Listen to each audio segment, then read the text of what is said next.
नमस्कार दोस्तों, Annu voice channel में आप सभी का स्वागत है। हमारे आज का जो टॉपिक है वो है वृद्ध आश्रम का जीवन। जी हाँ, आपने कहानियाँ तो बहुत सुनी, आज सुनिए वृद्ध आश्रम का जीवन कैसा होता है। गांव के बाहर एक वृद्धाश्रम था जिसका नाम सांत्वना गृह था। शहर से दूर एक शांत कोने में बना यह आश्रम कई बूढ़े माँ बाप का घर था। यहाँ वे लोग रहते थे जिन्हें उनकी औलादों ने अलग कर दिया था या जो जीवन की इस शाम को अकेले बिताने को मजबूर थे। एक ठंडी सर्दी की शाम थी, सूर्य धीरे धीरे अस्त हो रहा था और वृद्धाश्रम के प्रांगण में कुछ बुजुर्ग एक पुराने पीपल के पेड़ के नीचे बैठे थे। यह पेड़ आश्रम के जितना ही पुराना था, शायद उससे भी अधिक। उसकी शाखाओं ने न जाने कितने मौसम देखे थे और वह ठुंड जैसा लगने लगा था। पेड़ के नीचे एक चौकी पर कुछ बुजुर्ग बैठे ठंडी हवा से बचने की कोशिश कर रहे थे। श्यामलाल बाबू, जो किसी जमाने में बैंक मैनेजर हुआ करते थे, अपनी लकड़ी की छड़ी को ठकठकाते हुए बोले, आज फिर से सूरज ढल गया। यहाँ तो लगता है जैसे हर दिन एक जैसा ही है। यहाँ की सुबह भी और रात भी सभी बड़े बूढ़े इसके नीचे बैठकर एक दूसरे के मुंह को ताकते रहते थे। उनकी आंखों में एक उम्मीद होती थी कि शायद वह भी कभी अपने घर जाकर अपने पोता पोती और बेटे बहू के साथ रह पाए। परंतु यह उम्मीद सिर्फ एकमात्र उम्मीद ही थी जो कभी पूरी नहीं होने वाली थी। यहीं पर एक सुशीला अम्मा थी जिनके चेहरे पर झुर्रियाँ थी, लेकिन आंखों में अनुभवों का सागर झलकता था। बोली, यहाँ की दीवारें कुछ कहती नहीं है लेकिन सुनती सब है। बच्चे बड़े होकर हमें अपनी ज़िंदगी का बोझ समझ लेते हैं। पता नहीं क्या गलती की थी हमने जो हमें यहाँ तिल तिल मरने के लिए छोड़ गए। उधर श्यामलाल बाबू का एक बेटा बड़े शहर में नौकरी करता था। जब उसने शादी की तो बहू को पिता के साथ पसंद नहीं आया। धीरे धीरे बेटे ने पिता को गांव के वृद्धाश्रम में छोड़ दिया। इसी तरह सुशीला अम्मा की कहानी भी कुछ अलग नहीं थी। उनका इकलौता बेटा विदेश चला गया और संतोष बाबू, जो कभी स्कूल के प्रधानाचार्य थे, वह बहुत शांत रहते थे। उस दिन उन्होंने अचानक कहा, हमने अपने बच्चों को पंख दिए, लेकिन उड़ान भरते वक्त उन्होंने यह भी नहीं देखा कि हम जमीन पर अकेले छूट रहे हैं। हमें उनके सहारे की ज़रूरत है। आश्रम में रह रहे हर व्यक्ति के चेहरे अलग थे, परंतु उन सब की कहानी एक जैसी ही थी। वृद्ध आश्रम में रह रहे सभी बड़े बूढ़े एक साथ बैठकर तो बड़े हंसी मजाक के साथ बात करते, परंतु जब अकेले में रहते तो उनकी आंखों से बह रहे आंसू रुकने का नाम नहीं लेते। काश उनकी औलाद उनके दर्द को समझ पाती।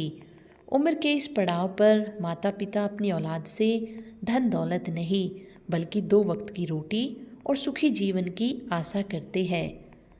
फिर एक दिन आश्रम में एक नई बुजुर्ग महिला आई। उनका नाम मीरा था, मीरा देवी। उनके बेटे उसे आश्रम में छोड़कर चले गए। जब वह अंदर आई तो उनके चेहरे पर सवाल था, क्या यहाँ मैं अकेली हूँ? मालती दीदी, जो इस आश्रम में सबसे पहले आई थी, ने उनके कंधे पर हाथ रखा और मुस्कुराकर कहा, यहाँ कोई अकेला नहीं है मीरा बहन, यहाँ हम सब एक दूसरे का सहारा है। मीरा देवी की आंखों से आंसू छलक पड़े। शायद उन्हें एहसास हुआ कि उनका दर्द बांटने वाले यहाँ कई लोग हैं। मीरा देवी ने रोते हुए बताया कि उनके पति के देहांत के बाद उनके बेटे और बहू ने सारी जमीन अपने नाम करवा ली और उसे रोटी तक के लिए मोहताज कर दिया। उसने लोगों के घर में बर्तन तक मांजे और अपना पेट भरा, परंतु यह भी उसके बेटे बहू को बर्दाश्त नहीं हुआ और उसे यहाँ पर छोड़कर चले गए। मीरा देवी लगातार रोए जा रही थी। फिर मालती दीदी ने उसे समझाते हुए कहा, देखो बहन, हम सबकी कहानी एक जैसी ही है। हमें अब यहीं पर रहकर एक दूसरे का सहारा बनना होगा। हमारे आंसू पूछने वाला कोई नहीं है, सब्र से काम लो। समय यूं ही बीतता गया और मीरा देवी भी उन सब के साथ घुल मिल गई। आश्रम के अंदर बुजुर्ग एक दूसरे का ख्याल रखते थे। मालती दीदी खाना बनाना जानती थी तो वह सभी के लिए हलवा बना देती। सुशीला अम्मा कहानियाँ सुनाती।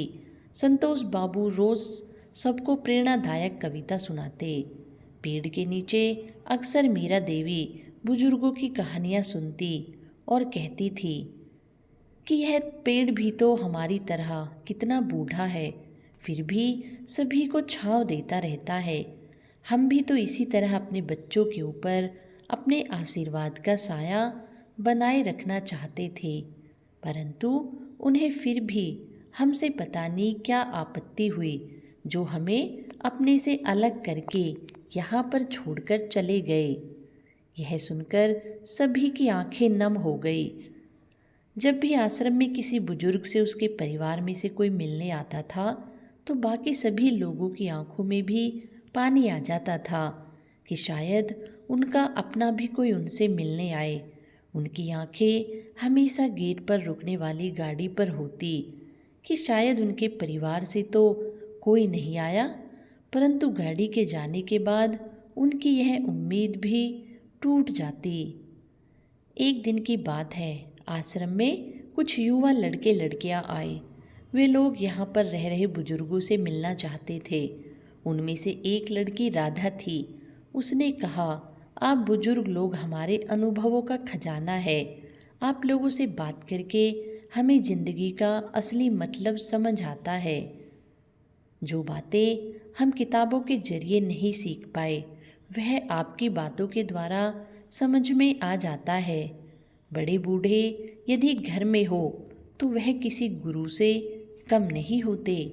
उस दिन यह सब सुनकर सभी बुजुर्गों को लगा कि शायद हमारे अनुभवों की कदर करने वाले लोग अब भी हैं।